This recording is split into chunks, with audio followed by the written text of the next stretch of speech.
শুরু করছি আজকে। কি বলতো, আজকে বানাচ্ছি এঁচোড় চিংড়ি। এবছর আমার বাড়িতে আজকে প্রথম এঁচোড় এলো। এঁচোড় আর এই চিংড়িটা, এই আলুটা আর এঁচোড়টা আলাদা আলাদা সেদ্ধ করে রেখেছি। আর এই দেখো চিংড়ি মাছ প্রায় 300 গ্রামের বেশি আছে। 300 গ্রাম না, এটা 450 গ্রাম আছে চিংড়ি। আর কড়াইতে সর্ষের তেল দিয়ে তেজপাতা আর জিরে ফোড়ন দিয়ে আমি পেঁয়াজ দিচ্ছি। পেঁয়াজটা দিচ্ছি, দিয়ে এখন পেঁয়াজটা ভাজা ভাজা করবো।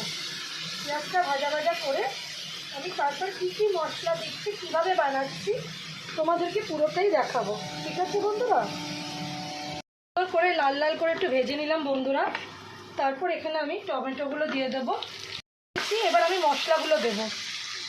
এবার হলুদ দেব, আর একটু হলুদ লাগবে, দিলাম পরিমাণ মতো। ঝালটা যে যা নিজের মতন দেবে, বুঝলে বন্ধুরা। এটা দিলাম একটু ধনে গুঁড়ো, জিরে গুঁড়ো। আমি জল দেবো,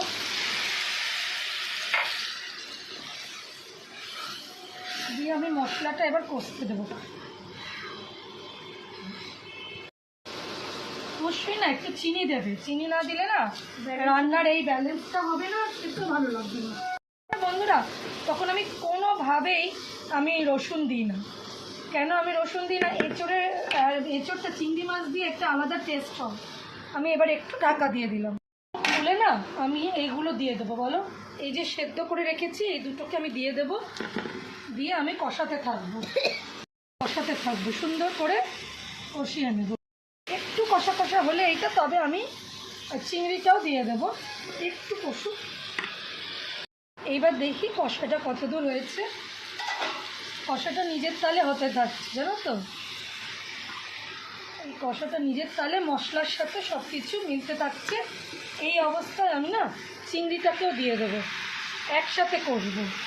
আর এই যে গ্রেট করে আদাটা রেখেছি, এটা আমি জল দেবার পর দেবো। আমি আদাটা দিয়ে বেশিক্ষণ কষি না।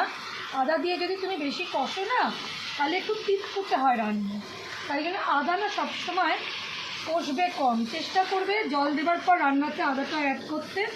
সেক্ষেত্রে কী হবে, রান্নাটা আরও বেশি সুস্বাদু হবে। কাশ্মীরি লঙ্কার গুঁড়ো দিলাম একটু। আর এর থেকে বেশি তেল দেবে না। বেশি তেল দিয়ে সুস্বাদু করে কোনো লাভ নেই।